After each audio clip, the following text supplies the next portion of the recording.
Salam jumpa dengan saya Agus Sugiarto dari Universitas Ciputra Surabaya dari Lembaga Penelitian dan Pengabdian Masyarakat. Pada kesempatan kali ini kita akan membahas satu topik yang cukup menarik di bab 6, yaitu rancang keuangan usaha Anda.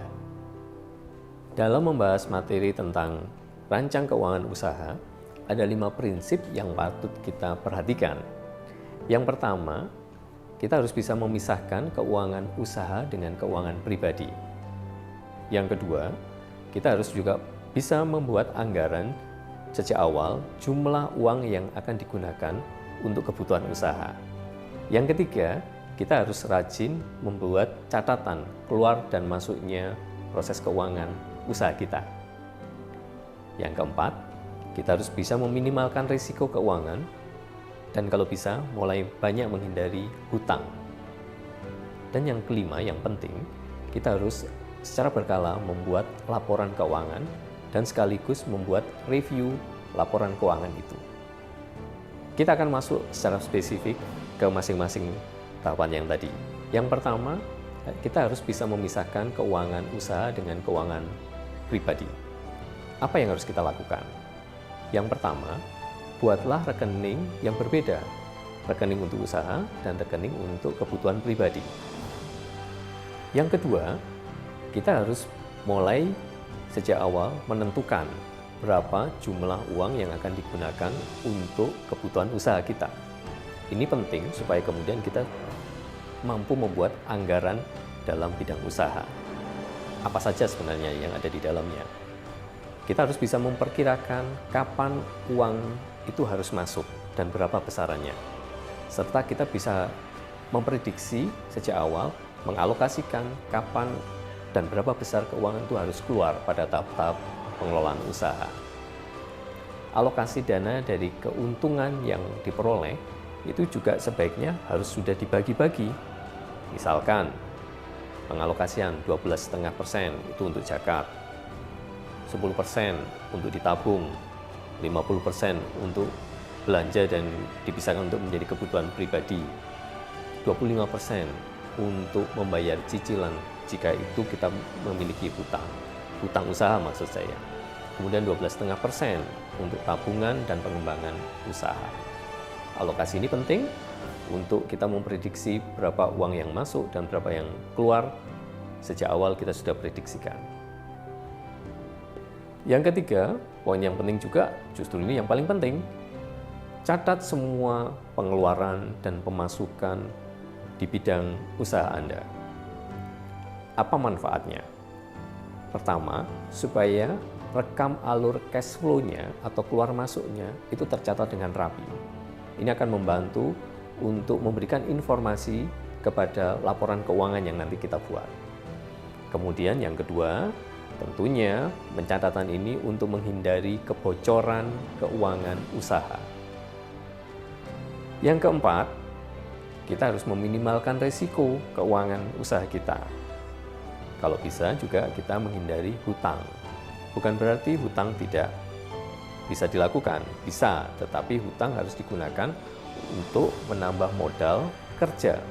Sebisa mungkin untuk modal investasi jangan menggunakan uang hutang, karena itu risikonya akan menjadi besar sekali. Apalagi kalau usaha itu baru kita mulai. Jadi meminimalkan risiko keuangan dengan cara menggunakan keuangan atau modal sendiri untuk investasi itu menjadi penting. Tetapi tambahan modal pihak ketiga jika untuk investasi sebaiknya tidak dalam bentuk hutang, tapi misalkan penyertaan modal dari teman-teman atau pihak lain. Jika kita menggunakan uang pribadi atau modal sendiri untuk usaha, itu jauh lebih aman. Yang kelima, kita patut untuk secara berkala membuat laporan keuangan dan sekaligus ini yang paling penting, mereview laporan keuangan kita. Pak, apakah kita harus memiliki kemampuan untuk membuat semacam itu? Saya rasa kita bisa minta bantuan kepada teman-teman yang lain. Kita bisa tanya ke teman-teman akuntansi atau teman-teman yang mengerti tentang manajemen keuangan. Jadi, ini tidak harus kita sendiri, tetapi ini penting untuk mendapatkan laporan keuangan. Apa sih manfaat laporan keuangan itu? Yang pertama, manfaatnya adalah untuk kita mengetahui pengembangan usaha kita ini sejauh mana. Kemudian yang kedua, untuk mengetahui apakah ada pertumbuhan dalam hal pemasukan. Yang ketiga, kita bisa tahu item-item mana yang paling besar tumbuhnya, atau item-item mana yang paling kecil. Sehingga kemudian kita bisa melihat berapa item yang memberikan keuntungan paling besar. Kemudian kita bisa tahu item mana yang paling memerlukan perhatian untuk kemudian diberikan efisiensi. Berikutnya, kita bisa lihat beban fixed cost atau biaya tetap dan beban variable cost-nya.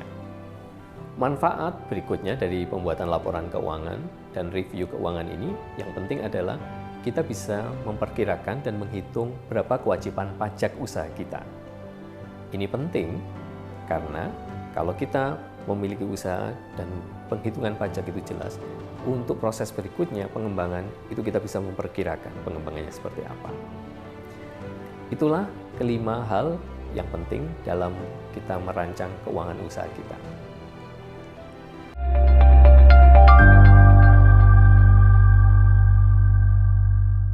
Nah, kita sudah belajar tentang rancang keuangan usaha.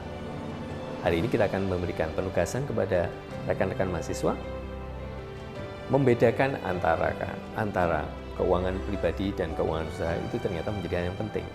Nah, persoalannya adalah bagaimana kita mampu mengidentifikasi kebutuhan-kebutuhan apa yang masuk dalam kategori kebutuhan usaha dan kebutuhan-kebutuhan apa yang masuk dalam kategori kebutuhan pribadi. Silakan teman-teman mahasiswa mulai belajar untuk mengidentifikasi dan itu dipraktekkan.